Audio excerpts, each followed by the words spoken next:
السلام عليكم ورحمة الله تعالى وبركاته. نبضي داود يلا مركلة برنامج كيني سرت أنا رشا هتبعه برنامج كيني واحد قصة أنتنا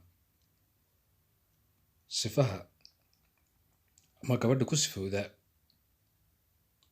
قد بدن صوص عدا ومتكوها بون إن الله قبض أنا رشا ولو خبرة وشيئين إني تاي قف حناق بدن بس هذا وحي شيئين إني تاي midda ugu habboon in nolol la qaybsado.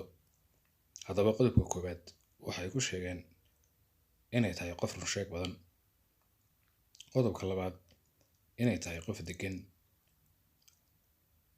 Qodobka saddexaad inay tahay qof haddii ay cadhooto aan kuu muujin wax xumaan ah balse cadhadeeda ku daboosha dhool caddayn. Saddex inay tahay qof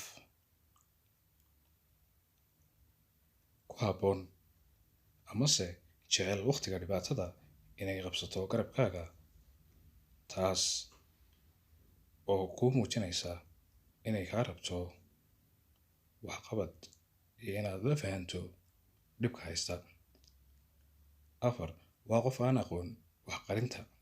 Haddii ay wax dhibsatana si degan kuugu sheegta kuna fahansiisa kuna dareensiisa inay waxaas dhibsanayso waysan jeclayn.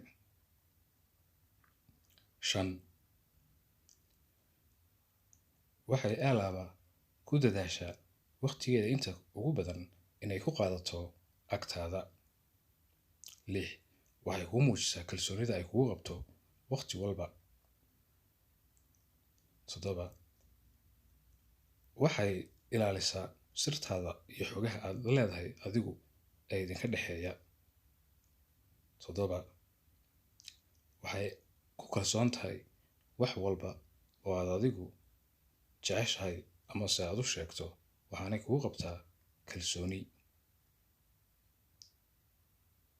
Haddaba daawadayaal gabadha ku sifooda arrimaha aan soo sheegnay waxaa muhiim ah inaad la qaybsato nolosha.